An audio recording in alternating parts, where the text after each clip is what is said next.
प्रथम मी एवढंच बोलेल की आत्ता ही 27 गावं म्हणजे त्याच्यातली म्हणजे 18 गावं, 9 गावं तर महानगरपालिकेत आहेतच, तर ही 18 गावं निघणं सध्या मुश्किल आहे. त्याला कारण असं आहे की ज्या वेळेला हायकोर्टामध्ये या 2 नोटिफिकेशन रद्द करण्याचा निर्णय झाला त्याच्या विरुद्ध राज्य शासन आणि KDMC माझ्या विरुद्ध सुप्रीमला आहेत.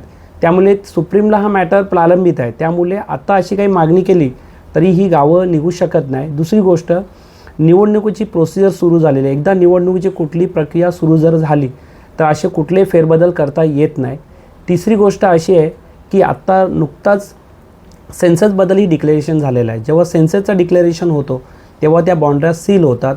तर अशा प्रकारे आता या 27 गावात जी महानगरपालिकेमध्ये आहेत याच्यामध्ये कोणत्याही प्रकारचा फेरबदल होऊ शकत नाही असं मला ठाम माझं मत आहे आणि तसं मला वाटतं की असं होणारसुद्धा नाही आहे.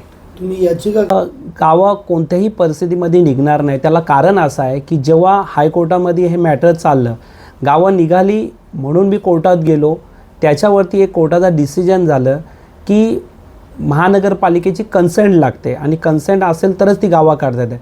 आणि त्यावेळीच तो निर्णय त्याच्यावरती झाला की महानगरपालिकेची कन्सेंट नव्हती, कारण त्यावेळेला प्रशासकीय काल चालू होता आणि त्याच्यामध्ये असं होतं की कोणतेही नगरसेवक नव्हते आणि हा निर्णय त्यावेळीच असणारे आयुक्त म्हणजे सूर्यवंशी साहेब त्यांनी हा डिसिजन दिलेला होता. म्हणून त्यावरती निर्णय झाला की महानगरपालिकेचा कन्सेंट नाही. आणि जेव्हा आमच्या सुप्रीम कोर्टाला जेव्हा ह्या निर्णयाच्या विरुद्ध महानगरपालिका आणि शासन सुप्रीमला गेले तेव्हा सुप्रीम कोर्टामध्ये सुद्धा याची आर्ग्युमेंट झाली की खरोखरच कन्सेंट आहे की नाही. त्यावेळीस असं आलं की चीफ जस्टिस तिथले चंद्रचूड साहेब जे होते त्यांनी असं सांगितलं की तुम्ही पुन्हा कन्सेंट घ्या.